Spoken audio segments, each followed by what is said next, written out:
And we live in a world of intolerance. We try and we claim to be tolerant and inclusive.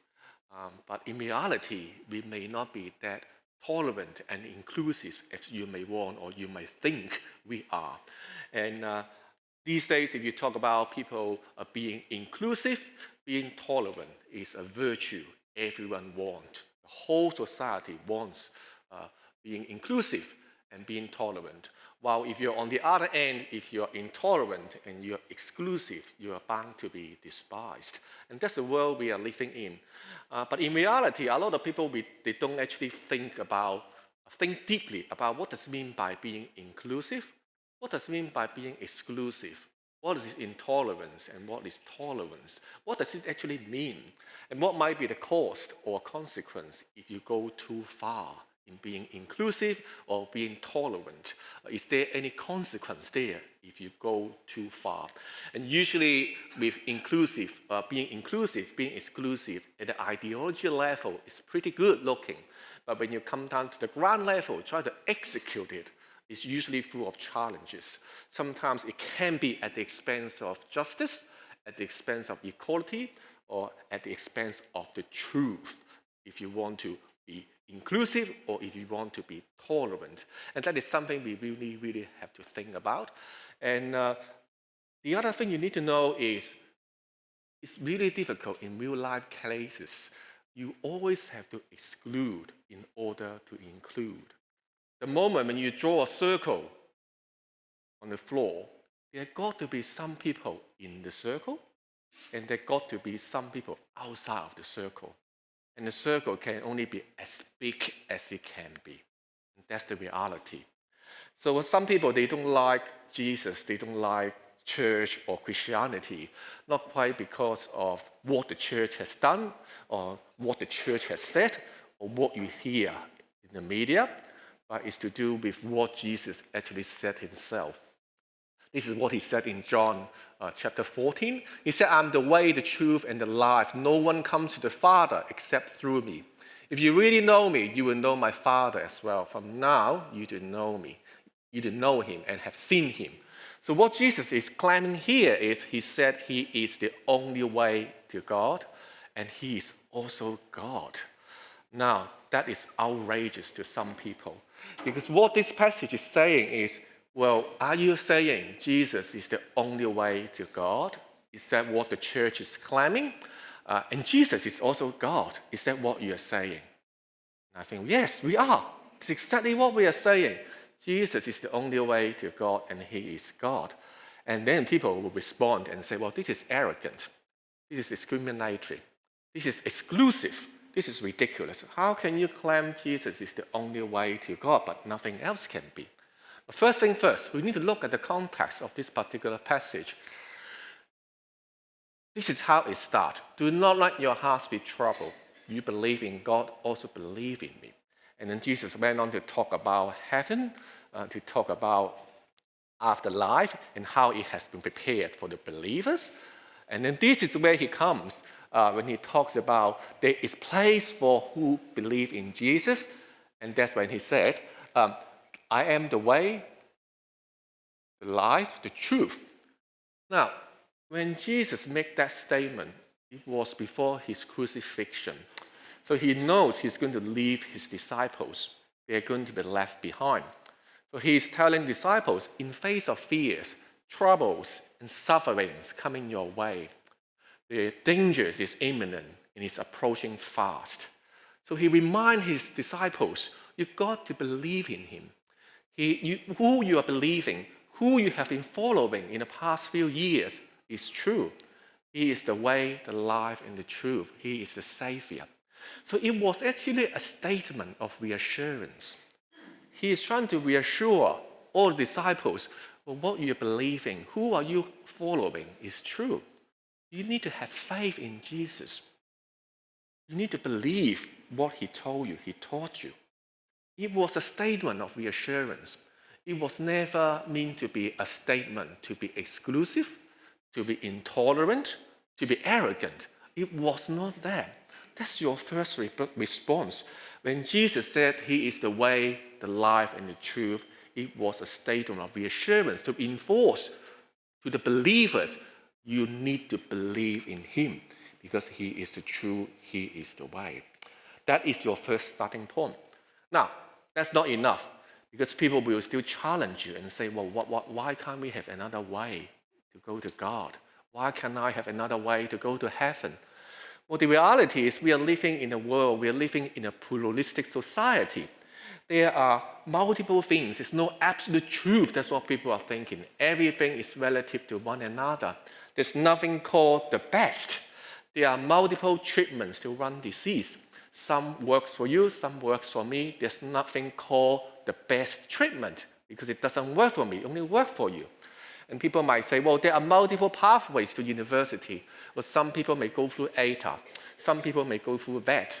Why am I not competent than you if I go through VET? And some people may say, well, there got to be many pathways to God. It cannot be just Jesus. It can be just through my works, through my good deeds, I can get to God. There got to be multiple pathways to everything. And that's the world we are living in. And there's no one single absolute truth. And the Christian faith is too exclusive. I don't like it. I want my life to be inclusive. I want the society to be inclusive. But the question is, how inclusive can you go? How inclusive can you go? Can you really be inclusive in all aspects of your life? There will be a point you cannot be that inclusive.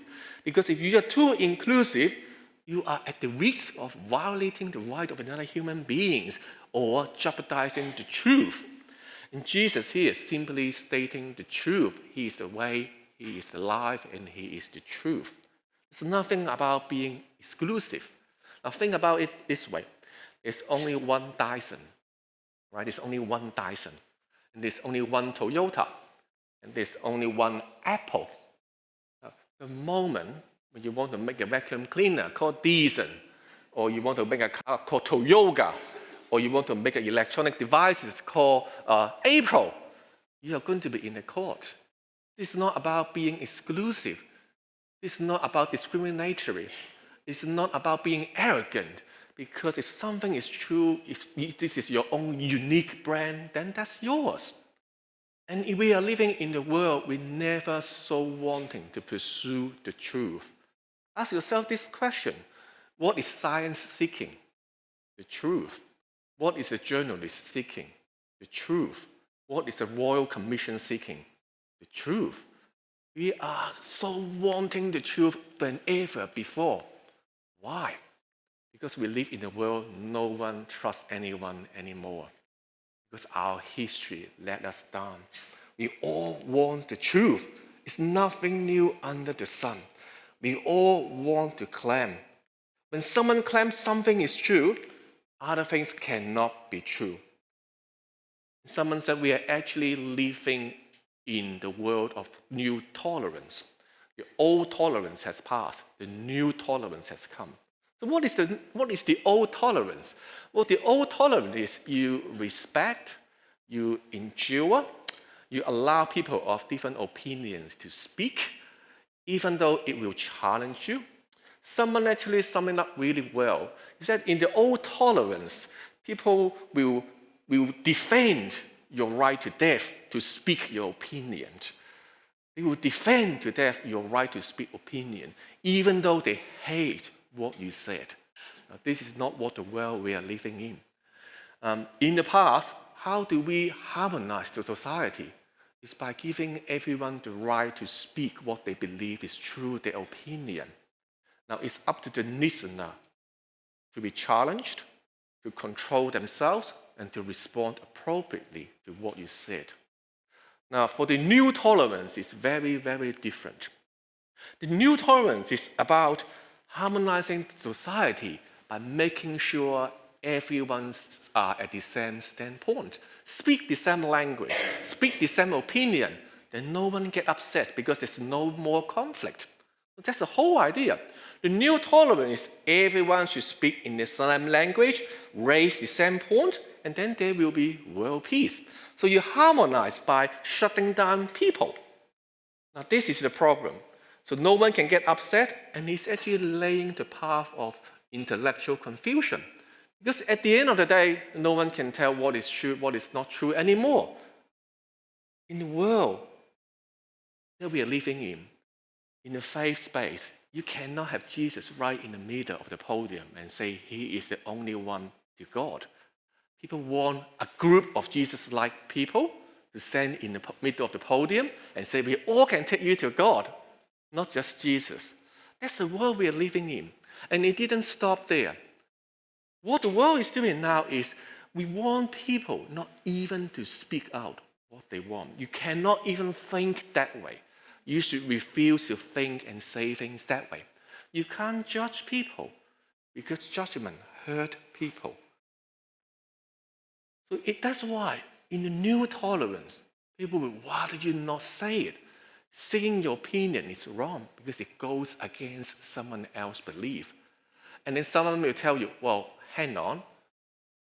The truth that you speak actually hurt.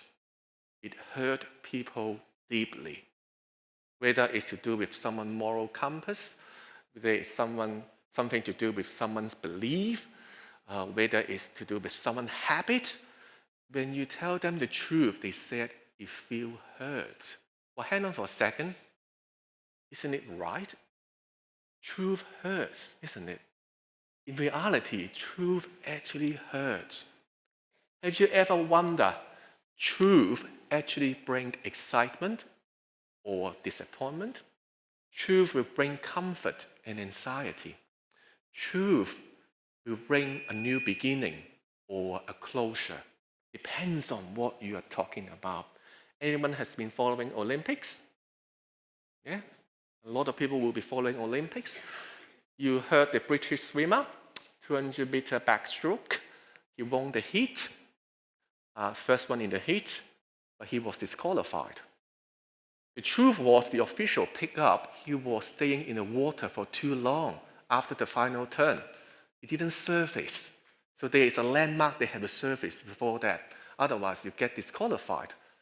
So it's a disappointment. The truth is a disappointment for someone like him. But it's actually an excitement to the next one in their line. Isn't it? Truth hurts. It brings both excitement and disappointment to people. And truth got to be heard sometimes. Has anyone ever been in a performance management meeting? Or ever after a competition match, you know you let yourself down? You know you didn't do well in your task? You feel upset. You feel hurt when someone tells you something. The truth, how you perform. The truth, what you did in this particular task. It doesn't mean you failed yourself entirely, but on a particular things that you were doing, you probably didn't do so well. But the matter of the truth is, it actually helps people grow. If you open to the truth, if you open your mind, that is one thing. Truth hurts. Truth doesn't always bring comfort. It can bring anxiety. It hurts. But it may, if you're open enough, it leads you to a new beginning, to a different way of looking at faith and Jesus in your life. But the heart of the matter is not so much about being exclusive or inclusive sometimes. Sometimes people just don't like Jesus, just don't like Christianity, not because of whether Jesus is inclusive or exclusive. There are a bit of faith, anti-faith sentimentalism there. People just simply don't like Jesus the way he said. You have to go through him. There is a lot to do with submitting to the truth and surrender to the truth. When someone says, I don't like Jesus, I don't believe he's the only way to God, what they're saying is, it's not my way to God. It's not the way I think I can get to God. Because my way of thinking is, if I do good things, if there's something that I want to believe, they got to be able to lead me to God. Why your way is better? Why can't it be my way is better? Why are you saying your way is the only way leading to God? What people are saying is because your way is not my way. So I don't trust you. You know, in the Bible, Jesus said, well, he's always working. The Bible says Jesus works all the time. Well, I'm a laid-back person. I don't like to work all the time. I like Buddha because he's always seated. He's always calm and cool and collected. I should believe in Buddhism. I think this is the only way to get to God because I like that calmness. Not Jesus. He's always busy. He's always reaching out to people. That's not what I want to believe. So I've got to believe in Buddha. That's not my way. That's the problem. When people feel challenged, they walk away. They shut you down. They don't believe in Jesus. It's nothing to do with whether he's being inclusive or exclusive. It's more about this is not my way. This is not how I think should work. In other words, they place themselves way up in the heaven to look down. The only way to the heaven is not through Jesus. There are plenty other ways because I can see more ways than God. And that's problematic, isn't it? You raise yourself to God, and now you've got to ask the question, who is actually arrogant there? This is the first question we have to ponder and ask. Why Jesus said he is the one, he is the way? You look at the book of John, at the end, he said these very important things. Jesus performed many other signs in the presence of the disciples, are not recorded in the book, but these are written so you may believe that Jesus is the Messiah, the Son of God. The whole purpose of the book of John was always to help people understand Jesus is the only way. There's only one truth in the Bible, and it's one truth of Jesus he's talking about, which is in the first chapter of John chapter 1. In the beginning, there was Word. Word was with God, and the Word was God. This is exactly what Jesus is claiming. That's the truth. Now, is our faith so exclusive? Is nothing inclusive? Not really. Now, at the level of Jesus, God, it is exclusive. He's the only way. But the invitation is actually inclusive. The teaching of the Bible, our faith, is exclusive. But the invitation is inclusive. Now, in the book of Matthew, Jesus talked about if you come and knock, the door will be opened.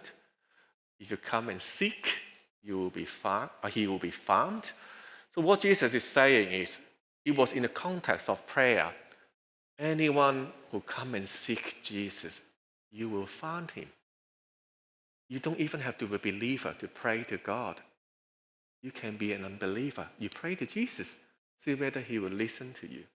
What Jesus is saying is, invitation is for all. The invitation is inclusive. Why? Because in John chapter 3:16, it said God so loved the world, but those who believe in him will not perish, will have eternal life.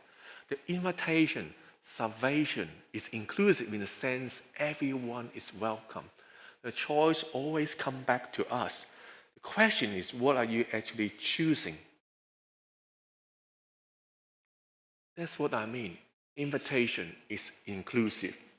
Now, and then people will say, look, in the world that we are living in, being inclusive, being tolerant, always give you good outcome. Being intolerant, being exclusive, is always bad outcomes. Is it? Is it the case? Believe it or not, it's not. Being tolerant, being inclusive, doesn't mean you always get to a good outcome, because it actually depends on what you're tolerating.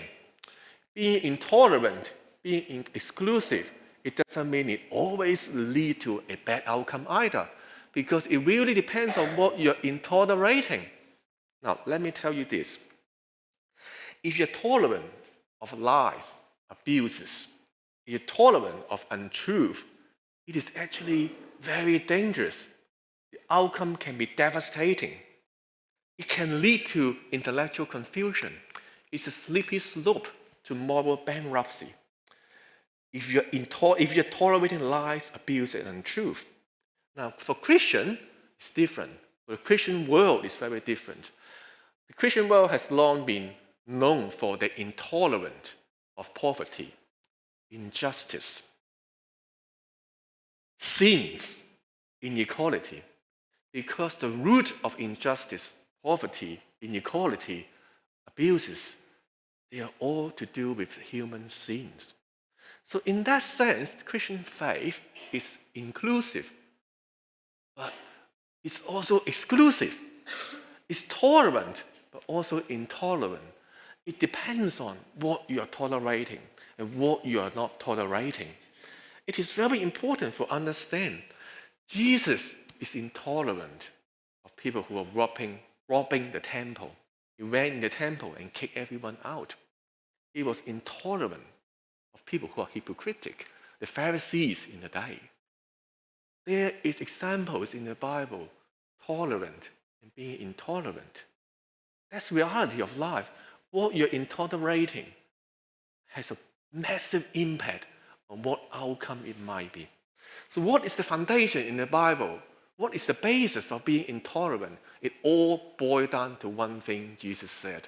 A new command I give you, love one another as I have loved you.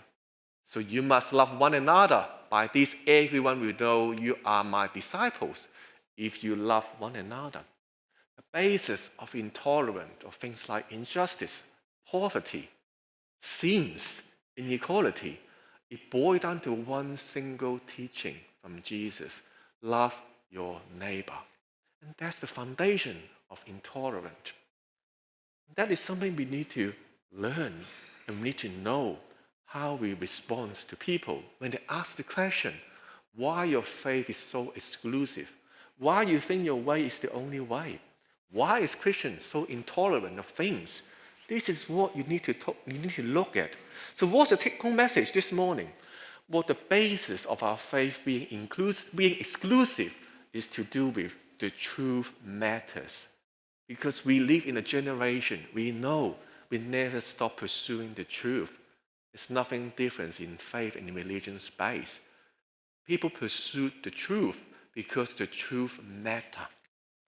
And then, when you talk about inclusivity, our invitation to people is inclusive because the Bible says, for God so loved the world, he sent his only Son. For everyone who believes in him will have eternal life. That is the inclusive nature of our faith.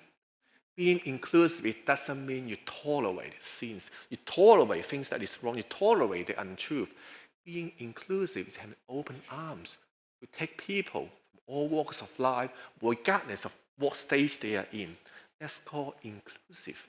That's called being inclusive. That's the invitation from Jesus. The moment when you tolerate the lies, the abuses, the truth, that's when intellectual confusion comes in. That's when moral dissent comes in. That's moral bankruptcy come in. And we have seen it for years in the world that we are living in. We already know that there's something you can tolerate. There's something you have to stand firm in your life to be intolerant. So when you intolerate something like injustice, inequality, and sins, it actually transforms the world. And history proves itself. We all know that, do we? So the answer to people about Christians, about faith being exclusive, is you need to understand the invitation is inclusive. And truth hurts. Truth doesn't always bring comfort. For people who adopt an open arm stance, you receive the truth, you run by it, you learn from it, you grow, and you will find life transformation. As simple as that. Truth actually hurts. Our faith is not one-sided exclusive. There's a big aspect. It's inclusive. It's tolerant.